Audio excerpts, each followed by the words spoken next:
রাধে রাধে। আপনাদের সবাইকে আমাদের রাধা কুণ্ডু শ্যামকুণ্ডু গিরিগোবর্ধন চ্যানেল থেকে ভালোবাসা এবং আপনাদের সকলের মঙ্গল কামনায় আজকে আমরা জানবো যে দামোদর মাসে প্রদীপ প্রজ্বলনের মাহাত্ম্য এবং এই নিয়ে একটি বাস্তব লীলা আস্বাদন করবো আমরা আজকে। যে আমরা দামোদর মাসে ভগবান দামোদরকে প্রদীপ প্রজ্বলন করছি, তাতে আমাদের ভগবান কতটা প্রীত হন এবং কিভাবে আমাদের মুক্তি ও বৈকুণ্ঠগামী করতে পারে ভগবান। আমরা তো এসেছি এই ধরাধামে, কিন্তু যেতে তো হবে। আমরা যদি এমন কাজ করি যে এই ধরাধামে এসে আমরা মায়ার কপলে পড়েছি, আমাদের এই জায়গায় এসে কারো কাছে ভালো হতে পারলাম না মা, তাই এমন কাজ করতে হবে যে জীবনে যেন আমরা এই ধরার ধামে না আসি, ভগবানের ওই রাতুল যুগল চরণেই যেন আমাদের আশ্রয় হয়। এই বিশেষ কামনা আমরা সবাই সবসময় করতে হয়, কেননা এই পৃথিবীতে এসেছি শুধু ভোগ করার জন্য নয়, ভজন করার জন্য এসেছি মা। তাই যাই হোক, আমরা জানবো দামোদরকে ভগবানকে প্রদীপ প্রজ্বলন করলে আমাদের কেন কেন করতে হয় প্রদীপ প্রজ্বলন, তাই না? ভগবান দামোদর তিনি এসেছিলেন আমাদের ভক্তকে কিভাবে বেঁধে রাখতে হয়, ভক্তকে ভগবানের সাথে কিভাবে মিলন বন্ধন করতে হয়। এই দামোদর মাস কেন 11টা মাস ভগবান শ্রীকৃষ্ণ আমাদের বলল যে তোমাদের ছেড়ে দিলাম, কিন্তু 12 মাসে এই যে দামোদর মাস আমাদের, 12 মাসের মধ্যে দামোদর মাস অতি উত্তম মাস। এই মাসেই ভগবান শ্রীহরিকে তার মা যশোমতী তাকে বেঁধেছিলেন মায়ার দ্বারা, তাই না? ভক্তির দ্বারা। এবং আমাদের কাত্যায়নী ব্রত করে এই রাস পূর্ণিমার দিনেই ধরা দিয়েছিলেন আমাদের মাধব ভগবান শ্রীমতী রাধারানীকে এবং গোপীদের, তাই না? যাই হোক, তাই এই মাসের মাহাত্ম্য দীপদান আমরা সকলেই জানি। প্রদীপ প্রজ্বলন সারা দামোদর মাসে আমরা প্রত্যেক দিন ভগবানকে অর্পিত করছি, নিবেদন করছি একটি করে ঘিয়ের প্রদীপ, ভগবানের মঙ্গল, রাধা মাধবের মঙ্গল কামনায়।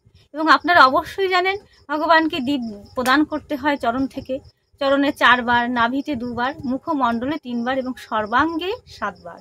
এইভাবে আমাদের ভগবানের দামোদরকে আমরা প্রদীপ প্রজ্বলন করছি।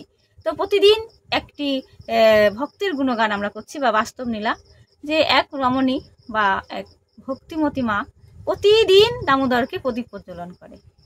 তো প্রদীপ প্রজ্বলন করে ঘিয়ের প্রদীপ রেখে দেয়, সেই ভগবান দামোদরের সামনে প্রদীপ প্রত্যেকদিন জ্বলতে থাকে। তো তখন মা তো আড়ালে চলে গেছে, তার কাজে ব্যস্ত ছিলেন। তো এইভাবে এমন করে ভগবান সবাইকে তার চরণে আশ্রয় দেন। তো প্রদীপ রেখে গেছে, কিন্তু প্রদীপ রাখাতে একটা ইঁদুর সেখানে এসেছে। ইঁদুর এসে কি করছে, ওই পোলতেটা আরো সরিয়ে, পোলতেটা নিবু নিবু হয়ে গেছে। তো অজান্তে ভক্তি মার্গে পৌঁছানো যায় যদি আমরা বলি না, কোনো সাধু কোনো ভক্তের সান্নিধ্যে আসতে পারি, ভক্তির একটু স্পর্শ আমারও গায়ে একটু লাগে না, তো আমারও ভক্তি ধন আমরা সঞ্চয় করতে পারি। তো ওই ইঁদুরটা দেখো মা, সে ইঁদুর কুলে জন্মগ্রহণ করে ভগবানের সেবায় কি করে নিজেকে অজান্তে লাগিয়ে দিল, নিবু নিবু হয়ে গেছে। ও কি করলো, পোলতেটা একটু সরিয়ে দিল, এতে আর ভালো করে জ্বলতে লাগলো। এইভাবে করতে করতে করতে করতে প্রতিনিয়তই করে, অভ্যাস করে। তো আবার কি করে, এই করতে করতে করতে করতে ভগবান বলছে দেখো অজান্তে তুমি কিভাবে ভক্তি পথে আসো। এইভাবে করতে করতে দামোদর ব্রত চলছে, আর ওইভাবে করে ওর মুখ দিয়ে এই পোলতে সরিয়ে সরিয়ে দিয়ে ভক্তি মার্গে ওর একটা জায়গা হলো।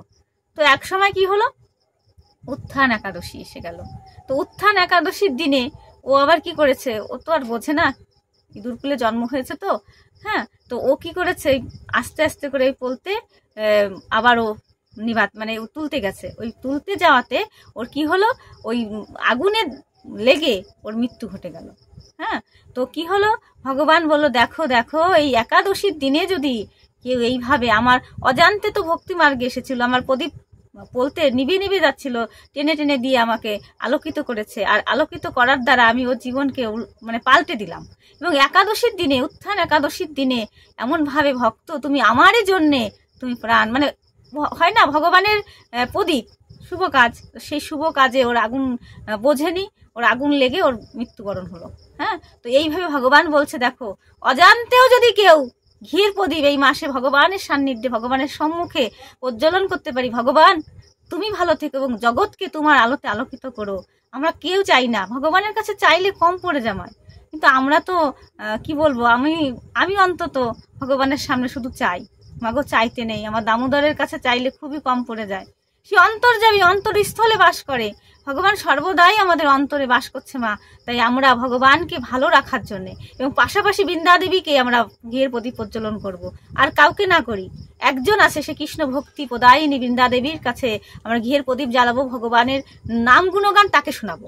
কাকে শোনাবো? কেউ নেই, ভক্ত নেই, দরকার নেই। দামোদর মাস বেশি করে হরিনাম সংকীর্তন করতে হবে। একবার হরিনাম সংকীর্তন করলে হাজারের সমতুল্য হচ্ছে। তাই বৃন্দা দেবীর সামনে যে হাতে তালি দিয়ে মহামন্ত্র জপ করব এবং পরিক্রমা করব, তুলসী দেবীকে সেবা করব এই মাসে পাশাপাশি, ভগবানের পাশাপাশি।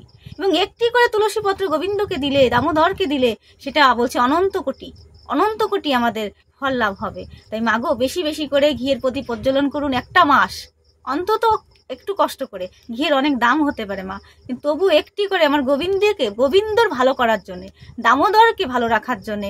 ভগবান প্রীত হবে শুনেছি, ভক্তের মুখে শুনেছি, সাধুর মুখে শুনেছি।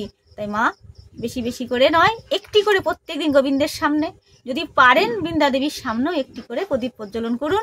এতে আপনার জীবনের যত অন্ধকার আছে কেটে যে আপনার জীবন আলোকিত হবে। রাধা দামোদরের কৃপা আপনারা পাবেন। ভালো থাকবেন, সুস্থ থাকবেন এবং এমনি করে আমার ভিডিও দেখতে থাকবেন এবং আমার সাবস্ক্রাইব করে পাশে থেকে লাইক কমেন্ট করবেন। রাধে রাধে।